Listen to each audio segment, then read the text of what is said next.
දැන් ඒගොල්ලන් ඒකට වැලියු ඇඩිෂන්ස් කරලා ඒකට අපි ඩොලර් ප්‍රමාණයක් ඊට වඩා ගන්නවා. ව්‍යාපාරයට නැතුවම බැරි අංගයක් තමයි බැංකුව කියන එක. කියන්නේ ඇයි මෙච්චර මේ රටකට බිස්නස් කරන අය ආන්ටර්ප්‍රනර්ස්ලායි වැදගත්. මේ බැංකුවත් එක්ක ගනුදෙනු කරන්නේ නැත්නම් ඔයාගේ ටර්න්ಓවර් එක පෙන්වන්න වෙන ක්‍රමයක් නැහැ.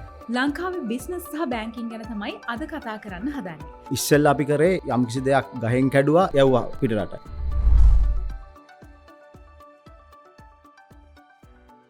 හයි ඔයාලට කොහොමද? ඔයගොල්ලන් සතුටින් හොඳින් ඉන්නවයි කියලා මම විශ්වාස කරනවා.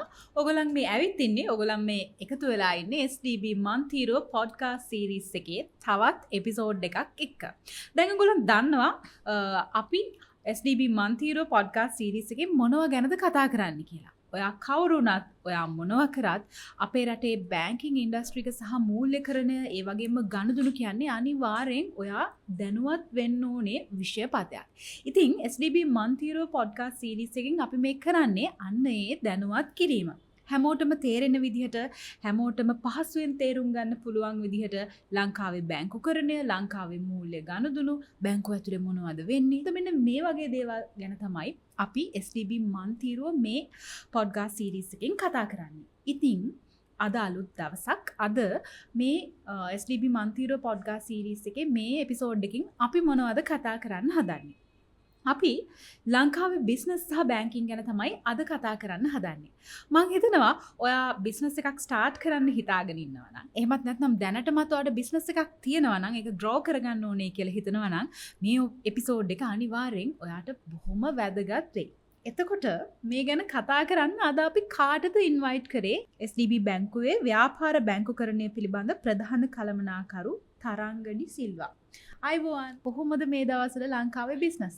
ඔව්, බොහොමත්ම ස්තුතියි මේ අවස්ථාව ලබා දුන්නාට. ලංකාව ඇත්තටම ගත්තොත් පහුගිය කාලේ අපි ඊස්ටර් ඇටැක් එක තිබ්බා. ඊළඟට අපිට කොවිඩ් පැන්ඩමික් එක තිබ්බා. ඒ ඔක්කොමත් එක්ක අපි ස්ට්‍රගල් කළා. දැන් මං හිතන්නේ ලංකාව රටක් හැටියට, ඒ වගේම ව්‍යාපාරිකයෝ හැටියට අපි දැන් ඉස්සරහට අවදි වෙන කාලයක්. දැන් අපි ඇත්තටම මාකට් කන්ඩිෂන්ස් බැලුවොත් එහෙම සෑහෙන ඉම්ප්‍රූව්මන්ට්ස් වෙනවා. ඉතින් ඒකම මං හිතන්නේ ව්‍යාපාරයට නැතුවම බැරි අංගයක් තමයි බැංකුව කියන එක. ඉතින් අපිත් බැංකු වශයෙන් ශ්‍රී ලංකාවේ සියලුම බැංකු ඒ අලුත් ඩෙවලොප්මන්ට් එකට, අලුත් ග්‍රෝත් එකට සැදී පැහැදී ඉන්නවා කියන එක තමයි මට කියන්න තියෙන්නේ. මං මේ කතාව ස්ටාර්ට් කරද්දි කිව්වා වගේ බොහෝ වෙලාවට බිස්නස් එකක් පටන් ගන්න කැමැත්තෙන් ඉන්න අය අපි දිහා බලාගෙන ඉන්නවා ඇති. සමහර විට දැනටමත් බිස්නස් එකක් තියෙන තමන්ගේ බිස්නස් එකට මොන හරි අලුතෙන් එකතු කරගන්න කැමති අයත් මේ කතාව බලාගෙන ඇති. එහෙම අයට දැන් ඔයගොල්ලන් මේ ෆීල්ඩ් එකේ ඉන්න අය නේ, නිසා ඔයගොල්ලන් මේක දන්නවා අනිවාර්යෙන්. එහෙම අයට දැනගන්න අපිට පැහැදිලි කරන්න ඉස්සරහට ලංකාවේ ඉම්ප්‍රූව් වෙයි කියලා හිතන, ස්ටේබල් වෙයි කියලා හිතන ඒ වගේ බිස්නස් මොනවා හරි අඳුනගෙන තියෙනවද? ඔව් දිලාශි, හොඳ ප්‍රශ්නයක්. ඇත්තටම ලංකාවේ බිස්නස් අරගත්තොත් එහෙම ප්‍රථමයෙන්ම අපිට අපේ බැංක්ස් වල ෆෝකස් එක වෙන්නේ ඇත්තටම ඉස්සරහට ඩෙවලොප් වෙන ලොකුම එක තමයි ඇග්‍රි ඉන්ඩස්ට්‍රි කියන එක. මොකද ඇග්‍රි ඉන්ඩස්ට්‍රි කියන එක අපි දැනන් හිටියට පොඩි එකක් කියලා. ඇත්තට මේක ලෝකෙත් එක්ක බලනකොට මේක ලොකු බිස්නස් එකක්. මොකද දැන් අපි ඒක ඇග්‍රි බිස්නස් එක එන්න ඉම්ප්‍රූව් වෙනවා. දැන් තමයි අතර මං හිතන්නේ කොවිඩ් එකෙන් පස්සේ තමයි මං හිතන්නේ මේ ලංකාවේ ඔන්ටර්ප්‍රනර්ස්ලා විශේෂයෙන් ඇග්‍රි බිස්නස් එක ඉම්ප්‍රූව් වුණේ කොහොමද කියන එක. මොකද ඉස්සෙල්ලා අපි කරේ යම්කිසි දෙයක් ගහෙන් කැඩුවා ඒක පැක් කරා යවුවා පිටරට. නමුත් දැන් එහෙම නෙමෙයි. දැන් ඒගොල්ලන් ඒකට වැලියු ඇඩිෂන්ස් කරලා ඒකට අපි ඩොලර් ප්‍රමාණයක් ඊට වඩා ගන්නවා. සරල උදාහරණයක් කියන්නේ අපි හිතමු සිනමන් ඉන්ඩස්ට්‍රි එක ගත්තොත් ඉස්සර අපි කරන්නේ සිනමන් කූර පොතු ගහනවා. ඒකල ඒ ටික රට යවන එක. දැන් නමුත් දැන් ඊට වඩා සෑහෙන එහාට ගිහිල්ලා ලොකු ඉම්ප්‍රූව්මන්ට්ස් කරලා අපි ඒකෙන් සිනමන් ඔයිල් එක්ස්ට්‍රැක්ට් කරලා ඒකෙන් පර්ෆියුම්ස් හදනවා, ඔයිල්ස් හදනවා කරලා ඒකට ලොකු ඉස්සරට වඩා මම කියන සමාල්ලාවට 10 ගුණයක් වැඩියෙන් සල්ලි ලංකාවට මේ හොයන ක්‍රමවේද දැන් තියෙනවා. ඉතින් වැලියු ඇඩිෂන්ස් කරලා. ඉතින් ඒ හින්දා මම හිතන්නේ ඇග්‍රි බිස්නස් එක සෑහෙන ඉස්සරහට යනවා. මොකද ඒ වගේම ඇග්‍රි බිස්නස් එක ගැන කතා කරනවා දැන් ඉස්සර අපි ට්‍රැඩිෂනල් ඇග්‍රි ෆාමර්ස්ලා ගත්තොත් ඊට වඩා වෙනස් විදිහකට දැන් ඇත්තටම දැන් අපි ග්ලෝබල් ට්‍රෙන්ඩ්ස් එක බලනකොට මම හිතන්නේ දැන් අපිට සර්ටිෆිකේෂන්ස් වලට එක එක ඕන වෙනවා. ඉතින් එතකොට අපි හිතමු ගැප් සර්ටිෆිකට් එක කියන්නේ good agriculture practices ඒක සර්ටිෆිකට් එක අනිවාර්යෙන් ඕන වෙනවා. ඊට අමතරව අපි හිතමු දැන් අනිත් එක තමයි දැන් මෙතන අපි කතා කරන්න ඕනේ අනිත් එක තමයි අදුලාශි දැන් අපි බලන්න ඕනේ අද වෙනකොට ඔයා එක්ස්පෝර්ට් කරනවා නම් පිටරටට ඔයාගේ එක්ස්පෝර්ට් කරන එක්ස්පෝර්ට්ස් වගේ ගන්න බය යුරෝපියන් කන්ට්‍රී කරේ කොහේ හරි ඉන්නේ බය එයා ඔයාගෙන් හෙට ඉල්ලන්න පුළුවන් අද වගාවනද සර්ටිෆිකේට් එක. ඉතින් එතකොට ඔයා මේ සර්ටිෆිකේෂන්ස් පැත්තට යන එකත් මං හිතන්නේ සෑහෙන වටිනවා. විශේෂයෙන් ඔය ගැප් වගේ සරල උදාහරණයක් ලෙස ගැප් එක. ඒ වගේ සර්ටිෆිකේෂන් තියෙන ෆාම කෙනෙක් හරි වා සප්ලයි කෙනෙක් හරි වෙන්න ඕනේ අනිවාර්යෙන් ඔයා හෙට වට මේ ඒ යට මේ සප්ලයි කරන්න. නැත්නම් ඔයාගේ බිස්නස් එක ඔයාගේ තියෙන ඒ channel එක හිම් පිටිම නැති වෙනවා. ඉතින් ඇත්තටම බැංකුවක් විදිහට අපි මූල්‍ය කරන මූල්‍ය ෆැසිලිටීස් මේ ෆයිනන්ෂල් ෆැසිලිටීස් දෙනවට අමතරව අපි ඒ වගේ පැත්තනුත් බලාගෙන යනවා සියලුම බැංකු කස්ටමර්ස්ලා දැනුවත් කරලා ඒ වගේ සර්ටිෆිකේෂන්ස් උත් අවශ්‍යයි කියන එක පොඩ්ඩක් කියලා දෙනවා. නැත්නම් වෙන්නේ ඔයත් අමාරු වැටෙනවා බැංකුවත් අමාරු වැටෙනවා. දැන් සාමාන්‍යයෙන් අපි පුංචි කාලේ නෑ නෑ එහෙම කියන්න හොඳ නෑ. එහෙම කිව්වොත් දැන් මං වයසයි කියලා හිතයි මට එච්චර වයස නෑ. සාමාන්‍යයෙන් ගොඩක් අය පුංචි කාලේ අම්මලා තාත්තලා කියන්නේ හොඳට ඉගෙනගෙන ජොබ් එකක් කරන්න කියලා. හැබැයි දැන් වෙද්දි මේ කතාව වෙනස් වෙලා දැන් අම්මලත් තාත්තලත් බොහොම මොඩර්න් විදිහට හිතන්නේ. දැන් එහෙම කියන්නේ නෑ. දැන් තමන්ගෙම දෙයක් කරන්න කියලා දෙමව්පියෝ කියනවා. ඒ වගේම අපි දකිනවා බොහෝ වෙලාවට මේ රජ වරින් වර පත්වන රජනුත් කියනවා රට දියුණු කරන්න ව්‍යවසායකයෝ ඕනේ. ඔන්ටර්ප්‍රෙනර්ෂිප් කියන එක මේ දියුණු කරන්න ඕනේ. ඔබ හිතන්නේ ඇයි එහෙම කියන්නේ? ඇයි මෙච්චර මේ රටකට බිස්නස් කරන අය ඔන්ටර්ප්‍රෙනර්ස්ලා ඇයි වැදගත් වෙන්නේ? ඔව් ඇත්තටම දුලාශී දැන් රටකට අපි ඔක්කොම රස්සාව කරලා හිටියොත් එහෙම අපි රට එතනින් එහාට අපිට නිෂ්පාදනයක් නිපදවීමක් එන්නේ නැහැ. ඉතින් අපේ රටේ ලොකුම ප්‍රශ්නේ තියෙන්නේ අපි ගොඩක් අපේ පාවිච්චි කරන ඒවා අපි කන බොන ඒවා ඔක්කොම අපි ගෙන්නන්නේ පිට රටින්. ඉතින් අපි මේක අනිත් පැත්තට ගියේ නැත්තම් අපේ ට්‍රේඩ් ඩිෆිසිට් එක මේ එන්න ගැප් එක වැඩි වෙලා අපි තවත් රටට ලෝකෙට නායකාරය වෙන එක තමයි වෙන්නේ. ඒ හින්දා තමයි අපි ඔන්ටර්ප්‍රෙනර්ෂිප් එක කියන එක වැදගත් වෙන්නේ. ඉතින් මොකද ඒකෙන් තමයි අපේ රටට අපේ ජවය තියෙන්නේ. අපේ රටට ඩොලර්ස් එන්නේ ඒගොල්ලන්ගෙන්. ඉතින් එතකොට ඇත්තටම දැන් අපි ඇග්‍රිකල්චර් ගැන කතා කරා. ඊට අමතරව දැන් අපේ අලුත්ම ට්‍රෙන්ඩ් එක තමයි ටුවරිසම්. දැන් ඉස්සර ඇත්තටම ටුවරිසම් කියලා කිව්වොත් අපි හිතන්නේ හොඳ ලක්ෂරි බිල්ඩින් එකකට ගිහිල්ලා ස්විමින් pool එකකට බහලා ඉන්න එක තමයි ටුවරිසම් කියලා. ඒ හින්දා අපි මේ පැත්ත නමුත් දැන් එහෙම නෙමෙයි. දැන් ඇවිල්ලා ඒක හත් පසින් වෙනස් වෙලා තියෙනවා. දැන් ලොකේෂන් එක මාකට් කරනවා ඊළඟට එකෝටුවරිසම් තියෙනවා ඇක්ටිවිටීස් ඊළඟට මේ මොනවද ඒගොල්ලන්ගේ එක්ස්පීරියන්ස් එක වෙනස් විදිහකට කරනවා. සමහරවිට අපි හිතන්නේ නැති විදිහට ලොකු ගණන් වියදම් කරන්නේ නැතුව සරල දෙයින් මාකට් කරලා ඒ පැත්ත සෑහෙන දුරට හැදීගෙන යනවා. දැන් අපි ඇත්තටම රටක් හැටියට මම හිතන්නේ අපි සෑහෙන දැන් ටික ටික ඩෙවලොප් වෙගෙන යනවා. ඒ පැත්තත් ඉම්ප්‍රූව් වෙන්න. මම හිතන්නේ මේ අවුරුද්දේ හොඳ අපිට මේ ෆොරින් අරයිවල්ස් ගොඩාක් ඇවිල්ලා තියෙනවා. ඒකෙන් ගොඩක්ම ටුවරිස්ට්ලා ඇවිල්ලා තියෙන්නේ ලෙෂර් වලට. ඉතින් මම හිතන්නේ අපේ තියෙන බැංක්ස් උත් ඒ ගැන හොඳට අවධානයෙන් ඉන්නේ. ඉතින් ඒකත් එක්ක බැංක්ස් වල තියෙන සපෝට් එකත් එක්ක ඔන්ටර්ප්‍රෙනර්ස්ලාට අයිඩියල් කාලේ තමයි මේක ඒගොල්ලන්ට ග්‍රෝ වෙන්න, බිස්නස් එක ඩෙවලොප් කරන්න. ඉතින් ඒ අතින් මම හිතන්නේ සෑහෙන දුරට අපි ඉස්සරහින් ඉන්නවා. ඊට අමතරව අපේ තවත් ග්‍රෝ වෙන එකක් තමයි අපේ සර්විසස් පැත්ත බැලුවොත් එහෙම විශේෂයෙන් IT. දැන් අපේ මේ ලංකාවේ IT කම්පනිස් තියෙනවා සමහරවිට ලෝකේ ඉන්න ග්ලෝබල් ජයන්ට්ස්ලාට අපි සොලියුෂන්ස් IT සොලියුෂන්ස් දෙනවා. උදාහරණයක් ලෙස සමහර කම්පනිස් තියෙනවා. ඉතින් ඒවෙන් කරන්නේ ඇත්තටම අපේ රටට ඩොලර්ස් අපි රට ගේන එක. ඉතින් ඒව කරලා තියෙන්නේ රස්සා කරපු කට්ටිය නෙමේ ක්වොලිෆයි වෙලා ඒ ඔන්ටර්ප්‍රෙනර්ෂිප් එක හින්දා තමයි ඒවා බිහි වෙලා තියෙන්නේ. ඉතින් මං හිතනවා ඉස්සරහට අපිට ඕන වෙන්නේ ඔන්ටර්ප්‍රෙනර්ෂිප් එක තමයි අපේ නිකන් අර අපි කියන්නේ අටපහ රස්සාවක් කරනවා කියලා ඒකට වඩා. හැබැයි අමතරව ඒගොල්ලන්ව ෆන් කරන්න ඒගොල්ලන්ගේ අනිත්‍ය මොනිටර් කරන්න රස්සා කරන කට්ටියත් ඕනේ ක්වොලිෆිකේෂන්ස් උත් ඕනේ. ඒ දෙක බැලන්ස් කරගෙන යන එක තමයි මං හිතන්නේ අපිට රටක් ඇදෙරි ඉස්සරහට බලන්න කරන්න තියෙන්නේ.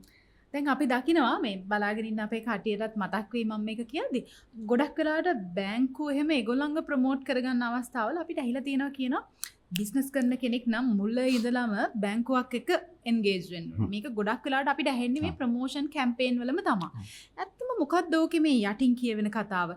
බිස්නස් එකක් පටන් ගන්න කෙනෙක් නැත්නම් බිස්නස් කරන කෙනෙක් මුල ඉඳන්ම ඇයි බැංක් එකක් එක්ක එකතු වෙලා වැඩ කරන්න ඕනේ? මොකද්ද ඒකෙන් බිස්නස් එක කරන කෙනාට තියෙන වාසිය? ඔව් හොඳ ප්‍රශ්නයක් තවත් දුලාශි. ඇත්තටම කියනවා නම් අපි අද බිස්නස් එකක් පටන් ගන්නවා කියලා හිතන්න. අපි ඒතකොට අද පටන් ගන්නකොට අපි ඉතා සුළු පිරිසක් වෙන්න පුළුවන් අපේ මේ කස්ටමර්ස්ලා. නමුත් අපි ඒක එන්න එක්ස්පෑන්ඩ් වෙනකොට බිස්නස් එක වෙන්නේ අපේ තියෙන රික්වයර්මන්ට්ස් වැඩි වෙනවා. ඒතකොට අපේ රික්වයර්මන්ට්ස් වැඩි කරන්න බිස්නස් එක එක්ස්පෑන්ඩ් කරන්න අනිවාර්යෙන් මූල්‍යමය පහසුකම් බැංකුවලින් ලබා ගන්න වෙනවා. ඉතින් ඔයා බැංකු පද්ධතියට නැත්නම් ඒ ඔන්ටර්ප්‍රනර් බැංකු පද්ධතියට සම්බන්ධ වෙලා එයාගේ කෑෂ් විශේෂයෙන්ම එයාගේ වර්කින් කැපිටල් සල්ලි එන එයාගේ මේ ටර්නෝවර් එක බැංක් account වලින් ගියේ නැත්නම් ඔයා කොච්චර කොහොම බිස්නස් එකක් කරත් බැංකුවට ඔයාව අඳුර ගන්න විදිහක් නැහැ. මොකද ඔයාගේ තියෙන රෙකෝඩ්ස් ටික තියෙන්නේ accounts වලින්. ඉතින් ඒකයි අනිත් එක ගොඩක් වෙලාවට අපි කරන වැරද්දක් තමයි අපි accounts හරියට තියාගන්නේ නැහැ අපේ business turnovers. සමහරවිට අපි business එකට ගියාම පේනවා business එක flourishing business එකක්. එකම දේ තියෙන්නේ අපිට records වල මොකද අපි අපේ සල්ලි නෙමෙයි අපි දෙන්නේ කස්ටමර්ස්ලාගේ සල්ලි තමයි අපි අනිත් පැත්තට දෙන්නේ. ඉතින් එතකොට අපි සල්ලි අපි ගන්න හැම සතේකම අපි වග කියන්න ඕනේ. ඉතින් එතකොට අපි ඒ approvals වලට දානකොට අපි මේ proposals හදනකොට ඒක ඒ documents ටික ඒ තියෙන turnover එක profitability එක සියලු දේ අපි හරියට පෙන්වන්න ඕනේ. ඉතින් අර බැංකුවත් එක්ක එකතු වෙලා ඒ රෙකෝඩ්ස් එක හරියට තියෙනවා නම් අපිට ඉතාමත්ම පහසු වෙනවා ඕනම ඔන්ටර්ප්‍රෙනර් කෙනෙකුට සපෝට් කරලා අපිට මේ එයාට පන්නරයක් ලබා දෙන්න එයාගේ බිස්නස් එකට. ඉතින් අර බැංකුවත් එක්ක දිගටම ඉන්න කියන්නේ බැංකුවත් එක්ක සල්ලි මේ ගනුදෙනු කරන්නේ නැත්නම් ඔයාගේ ටර්නෝවර් එක පෙන්වන්න වෙන ක්‍රමයක් නැහැ. අනිත් එක තමයි අපි ගොඩක් වැරද්ද කරගන්නේ බැංකුවත් එක්ක අපි හැම වෙලාවෙම හිතනවා අපි බිස්නස් එකේ කන්ට්‍රෝල් එකේ ඉන්නේ කියලා. නමුත් අපි දන්නේ අපිට සමහරවිට හිතන්නේ නැති විදිහට ෂොක්ස් එන්න පුළුවන්. ඉතින් එතකොට එහෙම වුණ ගමන්ම සමහර වෙලාවට කැෂුවලි අද මම කරන්නේ හරි මම බැංක් එකත් එක්ක සම්බන්ධ වෙන්නේ නැහැ මං ගිහලා ළඟම ඉන්න මනි ලෙන්ඩර්ව හම්බ වෙනවා යාළුවෙක් කියලා පොඩි ගාණක් ගන්නවා. නමුත් ඊළඟට ඉන්ට්‍රස්ට් එක බලන්නෙත් නැහැ මොනවද. නමුත් අපි ඒ ඉන්ෆෝමල් channel එකට පුරුදු වෙන එකත් ලොකු ප්‍රශ්නයක්. ඉතින් බැංකු කරුවන් විදිහට අපේ වගකීමක් තියෙනවා අපි ඒගොල්ලන්ව ඉන්ෆෝමල් channels වල ඉන්න කට්ටියවත් ෆෝමල් channels වලට ගන්න. ඉතින් ඇත්තටම අපි SDB බැංකුව විදිහට ඇත්තටම අපි සෑහෙන දුරට ඒ පැත්ත බලනවා. අපි හැම වෙලාවෙම කස්ටමර්ස්ලාව එඩියුකේට් කරනවා බැංකින් channel එකක් එක්ක ඒගොල්ලන්ගේ transactions කරන්න. SDB බැංකුව වෙන්න ඕනෙම නෑ. නමුත් මොකක් හරි බැංක් එකක් එක්ක ඉස්සරහට යන්න. එතකොට ඔයාගේ බිස්නස් එක්ස්පැන්ෂන්ස් වලට growth එකට ලොකු පන්නරයක් ගන්න පුළුවන් බැංකුව වලින්. දැන් ඔයා එහෙම කියනකොට මට ප්‍රශ්න ගොඩක් මැවෙනවා. කෙනෙක් බිස්නස් එකක් කරනවා නම් බිස්නස් කරන කෙනෙක් දැන් මුලින් ඉඳලම බැංක් එක එකතු වෙලා වැඩ කරන එක හොඳයි කියලා ඔයා කියනවනේ.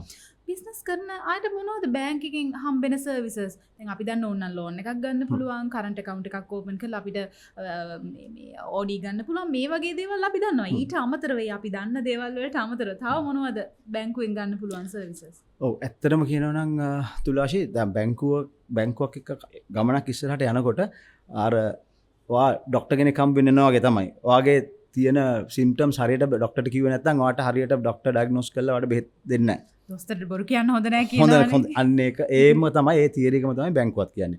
ඔයාගේ බිස්නස් එකේ ස්වරූපය මොකද්ද ඇති සැටියෙන් කියන්න ඕනේ. ඒ වගේම බැංකුවක් වශයෙන් ඇත්තටම දැනගන්න ඕනේ අපි හරියටම බිස්නස් මොඩල් එක කස්ටමර්ගේ අයිඩෙන්ටිෆයි කරන්න. බිස්නස් එක කොහොමද වෙන්නේ? සල්ලි කොහෙටද යන්නේ? සල්ලි කොතනද හිර වෙන්නේ? ඔයාගේ වර්කින් කැපිටල් සයිකල් එක මොකද්ද? ඔයාගේ කැපෙක්ස් එහෙම නැත්නම් ඔයාගේ කැපෙක්ස් රික්වයර්මන්ට් එක මොකද්ද? ඒ ඔක්කොම බැංකුවත් බලන්න ඕනේ.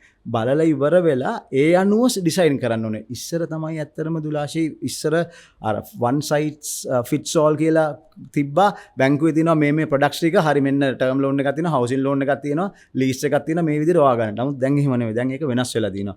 දැන් කස්ටමර් සෙන්ට්‍රිසිටි කියන එකට ගිහිල්ලා දෙනවා. කස්ටමර්ට අවශ්‍ය දේ බැංකුව දෙනවා. ඉතින් එතකොට ඒ අනුව බැංකුව බලනවා රයිට් ඔයාගේ බැංකුවේ රයිට් ඔයාට ඔයාගේ එක්ස්පැන්ෂන්ස් වලට යන්න ඔයාට කැපිටල් එක්ස්පෙන්ඩිචර් වලට කොච්චරක් ඕනේද? ඔයාගේ වර්කින් කැපිටල් එක ගෙනියන්න කොච්චරක් වාට ඕනේද? ඔයාගේ රික්වයර්මන්ට්ස් කොහොමද? එතකොට ඔයාට වර්කින් කැපිටල් එකටත් ඔයාට ෂෝට් ටර්ම් ලෝන් එකක්ද දෙන්නේ? එහෙම නැත්නම් ඔයාට මේ ටර්ම් ලෝන් එකක්ද දෙන්නේ? එහෙම නැත්නම් ඔයාට ඕකේ කැපිටල් රීපේමන්ට් එකක්ත් එක්ක යනවා නම් ඔයාගේ කැපෙක්ස් වලට ෆන්ඩ් කරනවා නම් ඔයාට දැන් සමහරලාට අපි හිතමු බිල්ඩිමක් හදනවා. එතකොට බිල්ඩිමක් හදනකොට බිල්ඩිම හදන දවසේ ඉඳලම ලෝන් එක ගන්නවා.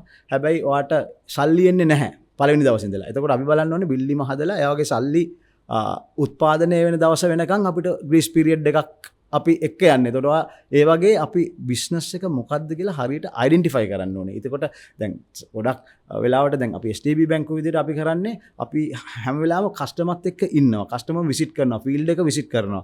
අපි එතකොට කස්ටමර්ගේ පල්ස් එක දන්නවා. කස්ටමර් රික්වයර්මන්ට්ස් මොනවද කියන එක දන්නවා. ඒ දේවල් බලලා තමයි අපි ෆැසිලිටි එක ඩිසයින් කරන්නේ. ඉතින් ඇත්තටම කරන්ට් account ගැන කිව්ව එකත් හොඳයි ඇත්තටම. කරන්ට් account කියන එක ඇත්තටම දැන් ආයි කොවිඩ් එකත් එක්ක බැලුවොත් කොවිඩ් එකෙන් පස්සේ කරන්ට් account කියන එක අපි පොඩ්ඩක් දැන් ඇත්තටම භාවිතයෙන් පොඩ්ඩ අයින් වෙගෙන යන එකක්. මොකද දැන් ඩිජිටල් කරන එකත් එක්ක මේ බැංකුකරණේ අපිට කරන්ට් account කියන එක අනිවාර්ය දෙයක් නෙමෙයි. මොකද ඒක ඊට වඩා පහසුවෙන් අපිට අවශ්‍ය දේවල් සියලුම දේ අපේ ඩිජිටල් කරණය වගින් කරගන්න පුළුවන්. ඉතින් මම හිතන්නේ අපි බැංකුවක් විදියට SDB බැංකුව පුදුුවන් තරම් අපි බලනවා කස්ටමර්ව ඩිජිටල් චැනල්ස් වලින් රූට් කරන්න. දැන් අපි හිතමු කරන්ට් account එකක් කියන්නේ ඇත්තටම අපිට වාට සල්ලි එදා ඕවර්නයිට් ඉන්ට්‍රස්ට් එකක් එන්නේ නැති මේ account එක. නමුත් අපි බලන්නේ ඒකට කස්ටමර්ට සේවිංග්ස් account එකක්. හරි මානින් ඒකේ ඔයාගේ ටෙම්පරරි කෑෂ් සයිකල් එකේ තියෙන එක්සස් කෑෂ් ටික අපි account එක පාක් කරනවා. පාක් කළා එදාට අපි ඉන්ට්‍රස්ට් ඕවර්නයිට් ඉන්ට්‍රස්ට් එකකුත් එක්ක දීලා ඔයාට ඉන්ටර්නෙට් බැංකින් ෆැසිලිටි එක දෙනවා. ඔයාට ඕන වෙලාවට ඕන තැනට ෆන්ඩ් ට්‍රාන්ස්ෆර්ස් කළා ඩිජිටල් ට්‍රාන්ස්ෆර්ස් කළා ඔයාට ඒ දේ ඔයාගේ අවශ්‍යතාවල් ටික සපුර ගන්න පුළුවන්. එකක් එතකොට ඔයා ඉතුරු කෑෂ් ටිකෙන් ඔයා සල්ලි යම් කිසි රිටර්න් එකක් ගන්නවා එක්කම ඔයා හරිම පහසුවෙන් අනිත් channels වලට රූට් කරනවා. මම හිතන්නේ ඒක තමයි ඉස්සරහට බැංකුව ඒ පැත්ත තමයි ඉස්සරහට බැංකුව ගමන් කරන්න කියලා මට හිතෙනවා. දැන් සමහරව ඉන්නවා ඒගොල්ලන් ණය වෙන්න කැමති නෑ. මේක අහපු ගමන් ඔබ හිතයි ඔව් මමත් එහෙම ණය වෙන්න කැමති නැති කෙනෙක් කියලා. හැබැයි බිස්නස් එකක් කරන කෙනෙකුට ණය වෙන්න වෙන අවස්ථාවක් තියෙනවා. මම අහලා තිනවා සමහර මේ ව්‍යාපාර කරන අය ව්‍යවසායකයෝ කියලා තිනවා නෑ.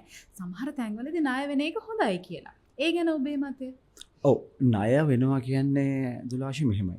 ණය වෙනවා කියන්නේ අපි හදමු මේ කතාව බැංකුවත් එක්ක ණය ගන්න දුන්න කරේ. ඒක තමයි. එතකොට අපි බැංකුවත් එක්ක ණය වෙනවා කියන්නේ දැන් අපි ව්‍යාපාරයක් කරනකොට අපි ඔන්ටර්ප්‍රෙනර් කෙනෙක් කියන්නේ ටෝටල් කන්ට්‍රෝල් එකේ ඉන්න යාගේ බිස්නස් එක ගැන. එතකොට එයා හරියටම දන්නවා එයාගේ බිස්නස් එක එක්ස්පැන්ෂන් එකකට යනවා. එතකොට එයා ඒකට ණයක් වෙලා ඒකට සල්ලි එනවනම් බිස්නස් එකට ඒකෙන් ලෝන් එක ගෙවන්න පුළුවන් නම් ඒකක් ණයක් වෙලා ඒ බිස්නස් එක්ස්පැන්ෂන් එක කරනවට ප්‍රශ්නයක් නැහැ. නමුත් අපි හිතමු හදිස්සියේ බිස්නස් කරන එක්කෙනෙක් ඔන්ටර්ප්‍රෙනර් කෙනෙක් බැංකුවට ණයක් වෙනවා. එයා කියනවා බැංකුවට හරි මට මේ බිස්නස් එකට මෙච්චර ප්‍රමාණයක් ඕනේ බිස්නස් එක්ස්පැන්ඩ් කරන්න කියලා. නමුත් ඒ සල්ලි ලෝන් එක පාස් කරනවා. එයාගේ අපි බලලා එයාගේ තියෙන accounts එක බලලා අපි පාස් කරනවා ලෝන් එක. නමුත් ඒ ලෝන් එකෙන් එයා Mercedes Benz එකක් ගන්නවා නම් අන්න එතන ප්‍රශ්නයක් තියෙනවා. එතකොට එයාට අනිවාර්යයෙන්ම එයා එතකොට හිර වෙනවා. ඉතින් ඒ වගේ බැංකුවක් ගන්න ඕනේ අවශ්‍ය දෙයට හරියට බලලා. ඒකයි බැංකුවක් විදිහට අපි මං කියන්නේ බැංකුවක් විදිහට අපේ වගකීම තියෙනවා. අපි මොකද්ද working capital requirement එකක් නම් ඒක short term එකක්ද short term loan එකක්ද එහෙම නැත්නම් revolving facility එකක්ද කියලා තීරණය කරන්න. එහෙම නැත්නම් capex requirement එකක් නම් ස්පෙඩ් කල්ලා අවුරුදු 5කට හරි 7කට ස්පෙඩ් කල්ලා ලෝන් එක දෙන්න. එතකොට බැංකුවේ තියෙන මේ වගකීම ඒක. ඉතින් බැංකුව හරියට අයිඩෙන්ටිෆයි කරලා කස්ටමර්ත් හරියට අයිඩෙන්ටිෆයි කරලා එයාගේ රික්වයර්මන්ට් එක බලලා මේක ෆන්ඩ්ස් හරි විදිහට යූස් වෙනවා නම් ඇත්තටම අනිවාර්යයෙන්ම අපිට බිස්නස් එකට එක්ස්පැන්ෂන්ස් වලට බිස්නස් එක ග්‍රෝ වෙන්න ඩෙවලොප් වෙන්න අනිවාර්යෙන් බැංකුත් තරහා ෆැසිලිටිස් වලට යන්න ඕනේ ලෝන්ස් වලට යන්න වෙනවා. එහෙම හොඳට ලෝන්ස් අරගෙන ඒවා හරියට ගෙවලා සක්සස් වුණ ස්ටෝරීස් තියෙනවාද අපි කස්ටමර් එක්ස්පීරියන්ස් වලින් කතා කරමු. ඔව් ඇත්තටම අපේ ක්ලයන්ට් කෙනෙක් ඉන්නවා. ඒ දැන් මේ වෙනකොට මම හිතන්නේ ටී ෆැක්ටරිස් 14ක් විතර තියෙනවා. දිනියාය පැත්තේ ක්ලයන්ට් කෙනෙක් මම ඇත්තටම ක්ලයන්ට්ගේ නම කියන එක මම හිතන්නේ එච්චර සුදුසු දෙයක් නෙමෙයි. නමුත් ඇත්තටම එයා කියන්නේ එයා ඇත්තටම පටන් අරන් තියෙන්නේ ටී කලෙක්ටර් කෙනෙක් විදිහට බයිසිකලේ ගිහිල්ලා තමයි ටී එකතු කරලා තේවත්තකට සල්ලි දීලා ඒකෙන් තමයි යා සල්ලි යම්කිසි ප්‍රාග්ධනයක් ගොඩනගාගෙන ඊළඟට බැංකුවට ගිහිල්ලා චූටි ලෝන් එකක් දාලා පළවෙනි ෆැක්ටරි එක අරන් තියෙන්නේ. ඉතින් එහෙම ගත්ත පුද්ගලයා දැන් අද වෙනකොට ෆැක්ටරි 13ක් 14ක් දක්වා වර්ධනය වෙලා ලංකාවේ ලොකුම ව්‍යාපාරිකයෙක් බවට පත් වෙලා තියෙනවා. ඉතින් ඒ මම දන්න සරල උදාහරණයක්. ඉතින් ඇත්තට මම කැමති මම ඇත්තටම හරි ආඩම්බරයි කියන්නේ ඒ ගනුදෙනුකරුවා SDB බැංකුවත් එක්කත් අපි ගනුදෙනු කරගෙන යනවා. ඒ තාමත් අපිත් එක්ක හොඳ සුහදව මේ ගනුදෙනු කරගෙන යනවා. ඉතින් එයා ගොඩක් බැංකුත් එක්ක ගනුදෙනු කරනවා. නමුත් ඉතින් එයාගේ සල්ලි එයා කියන්නේ හැම වෙලාවෙම මම සල්ලි ගන්නේ විනෝද කරන්න නෙමෙයි. මම සල්ලි ගන්නේ මගේ බිස්නස් එකට. මගේ බිස්නස් එකෙන් මම ඒ වගේ දෙගුණක් තුන් ගුණයක් හම්බ කරලා තමයි මේ වගේ වන්නේ. ඉතින් ඒක තමයි හොඳම උදාහරණය කියලා මට හිතෙනවා. හරි දැන් අපි හැම වෙලාවෙම මේ බැංකු සහ ව්‍යවසායකයෝ ගැන කතා කරද්දී බැංකුවෙන් අපිට මොනවද වෙන්න ඕනේ බැංකුවෙන් මොනවද ව්‍යවසායකයන්ට නැත්නම් බිස්නස් කරන අයට ලැබෙන්නේ මේ දේවල් ගැන කතා කරනවා. හැබැයි අපි ඔකේ අනිත් පැත්ත කතා කරන්නේ නැහැ. ව්‍යවසායකෙක් නම් එයාගෙන් බැංකුවට වෙන්න ඕනේ යුතුයකම් වගකීම් මොනවා හරි තියනවාද ඒ මොනවද? හරි. ඇත්තටම ව්‍යවසායකයෙක් හැටියට මට හිතෙන්නේ බැංකුවට හරි පික්චර් එක අපි ඉස්සෙල්ලා කතා කරා වගේ කියන්න ඕනේ. හරි පික්චර් එක පෙන්වන්න ඕනේ. කොහොමද වෙන්නේ? කොහොමද බිස්නස් එක වෙන්නේ? මෙන්න මේවා තැන්වල බොටල් නෙක්ස් මට තියෙනවා. මගේ කෑෂ් මෙන්න මේ තැන්වල හිර වෙලා තියෙනවා. ඉතින් අපි එතකොට මම මෙච්චරට මගේ ඉස්සරහට එක්ස්පැන්ෂන් ප්ලෑන් එක මේකයි. ඊළඟට මගේ කෑෂ් ෆ්ලෝ එකේ මෙන්න මේ ප්‍රශ්න තියෙනවා. මගේ ඉස්සරහට මම ණයට දුන්න මිනිස්සු මට ගෙවන්නේ නැහැ. එතන පොඩ්ඩක් හිරයක් තියෙනවා. ඉතින් එහෙම නැත්තම් මගේ ඉස්සෙල්ලා මට ක්‍රෙඩිට් වලට බඩු සප්ලයි කරපු එක්කෙනා දැන් සල්ලි ඉල්ලනවා. ඉතින් ඒ වගේ පොඩි උදාහරණ මම කිව්වේ ඒ වගේ හරි පික්චර් එක බැංකුවට දුන්නාම අපිට පුළුවන් හරි දේ හරි විදිහට ෆැසිලිටි එක ඒ කියන්නේ අපි කියන්නේ ටේලර්මේඩ් කියලා ඒ විදිහට ෆැසිලිටි පැකේජ් එකක් දෙන්න. ඉතින් නැතුව අපි දේවල් දන්නේ නැතුව එහෙම මෙහෙන් අපිට ඩිස්ක්ලෝස් කරාට පස්සේ බොහොම අමාරු වෙනවා අපිට එයාගේ total 100% total requirement එකට අපිට මේ සොලියුෂන් එකක් දෙන්න. මම හිතන්නේ අයිඩෙන්ටිෆයි කරගන්න බැරි වෙනවා. අනිත් එක තමයි අනිත් එක මම ප්‍රධානම කියන්න ඕනේ බැංකුවට සල්ලි දෙනවා සල්ලි ගෙවීම මම හිතන්නේ ඒක අනිවාර්යයෙන්ම හරි දවසට කරන්න ඕනේ හරි කස්ටමර් කෙනෙක් මොකද දැන් පොඩි සරල උදාහරණයකට ගත්තොත් දුලාෂි මං ගාව සල්ලි දාලා තිනවා මං දුලාෂිට මාසෙන් මාසෙට සල්ලි දෙන්න තිනවා තව කවුරු හරි X කියලා කස්ටමර් කෙනෙක් මගේ ලෝන් එකක් අරන් තිනවා එයා මට මේ මාසේ ලෝන් එකේ සල්ලි ගෙවන්නේ නැහැ ඒතකොට මට දුලාෂිට සල්ලි ගෙවන්න නැතුව ඉන්න පුළුවන්ද ඩිපොසිට් එකේ ඉන්ට්‍රස්ට් එක X සල්ලි ගෙවුවේ නැහැ කියලා එහෙම කරන්න බෑනේ ඉතින් එතකොට ඕකේ ලොකු පික්චර් එක බිග් පික්චර් එක බලන්න ඕක ටික වැඩි වෙන එහෙම ගොඩක් දෙනෙක් එහෙම වුණොත් එහෙම අපිට ප්‍රශ්නයක් ලොකුවට මතුවෙනවා මේ බැංකුව පවත්වාගෙන යන්න. ඉතින් ඒ හින්දා ගත්ත ණය ගත්ත වෙලාවට ගෙවනවා කියන එකත් මම හිතන්නේ සෑහෙන දුරට අත්‍යවශ්‍ය කාරණයක් වෙනවා බැංකු ඉදිරියට ගෙනියන්න. මොකද එතකොට තමයි බැංකුවටත් පුළුවන් කිසිම බයක් නැතුව ව්‍යවසායකයන්ට අතහිත දෙන්න. මොකද බැංකුව එතකොට බැංකුවක් දන්නවා ව්‍යවසායකයෙක් දන්නවා දෙපැත්තටම ඒක වින් වින් සිටුේෂන් එකක් තියෙන. ඉතින් මම හිතන්නේ ඒකත් ඉතාමත්ම වැදගත් කාරණයක්. තරංග දැන් අපි මෙහෙම කතා කරද්දි කෙනෙකුට හිතෙන්න පුළුවන් අපි දිහා බලාගෙන ඉන්න කෙනෙකුට මේ ලොකු බිස්නස් කරන අයට විතරයි ලෝන් එකක් ගන්න පුළුවන්. මේ බැංකුවත් ඉන්නේ අනිත් බැංකු වගේ ලොකු බිස්නස් කරන අයට උදව් කරන්න විතරයි. අපි මේ කොළඹ ටිකක් ඈත අපි ගම් වලට ඇවිල්ලා එහෙම උදව් කරයිද? මම මේ පොඩි ගෙදර කෑමක් හදන නැත්නම් ගෙදර ඇඳුම් මහන බිස්නස් එකක් තමයි කරන්නේ. මට උදව් කරන්න කවුරුත් නැද්ද? එහෙම හිතෙන්නත් පුළුවන්. ඔව්. හරියට හරි. නමුත් දැන් ඔතන ලොකුම තියෙන ප්‍රශ්නේ ඔය පොඩි ඔයා කියන සෙග්මන්ට් එක ගත්තොත් එහෙම ඒගොල්ලන්ට ලොකු ප්‍රශ්න තියෙනවා. එකක් ඇවිල්ලා ඒගොල්ලන්ගේ ෆයිනෑන්ෂල් ලිටරසි එක නැහැ. ඊළඟට ඒගොල්ලන් කරන්ට් මේ බැංක්ස් වලින් accounts මොනවත් දැනට යූස් කරලා නැහැ. ඉතින් ඒගොල්ලන් කරන්නේ ඒගොල්ලන්ගේ තියෙන පොඩි නිෂ්පාදනය කාට හරි දීලා ඒ වෙලාවට සල්ලි ටිකක් අරගෙන ජීවත් වෙන එක තමයි. එදාම වේදනුත් වෙනවා. එදාමත් වේදනුත් වෙනවා. ගොඩක් වෙලාවට අර මං කියව ප්‍රශ්නෙත් වෙනවා. ගමේ කාගෙන් හරි පල්ලිත් පොලියට අරගෙන එයාට ඇත්තටම එයා තමයි ලාභේ හොයන්නේ. නමුත් ඇත්තටම දැන් අපි බැංකු විදිහට අපි බලන්නේ අපි ලොකු ජයන්ට්ස්ලත් එක්ක අපි වැඩ කරනවා. අපි ජයන්ට්ස්ලත් එක්ක වැඩ කරාම ඒගොල්ලන්ගේ ලොකු ප්‍රශ්නයක් තමයි මේ පොඩි කට්ටිය පොඩි ගනුදෙනුකරු නැති එක ඒගොල්ලන්ට. මොකද ඒගොල්ලන් පොඩි ගනුදෙනුකරු වෙලා දෙන්නේ රුපියලට දෙකට ඒගොල්ලන් වෙන මේ බය කෙනෙකුට දෙනවා. නමුත් දැන් අපි බැංකු විදිහට අපි බලන්නේ ඇත්තටම ඒ ලොකු ජයන්ට්ස්ලා ඉන්නවා. එතකොට ඒගොල්ලන්ට ඕන වෙනවා ඒගොල්ලන්ගේ වැලියු චේන් එකට හැමෝම يعني පොඩි ෆාම් එකක ඉඳලා ලොකු සප්ලයි වෙනකන් ඕන වෙනවා. ඉතින් අපි බැංකුවක් විදිහට කරන්නේ අපේ කනෙක්ෂන්ස් ටිකයි ඊළඟට පොඩි ෆාමර්ස්ලයි ඒගොල්ලන්ට එකතු කරනවා. එකතු කරාට පස්සේ මොකද්ද වෙන්නේ?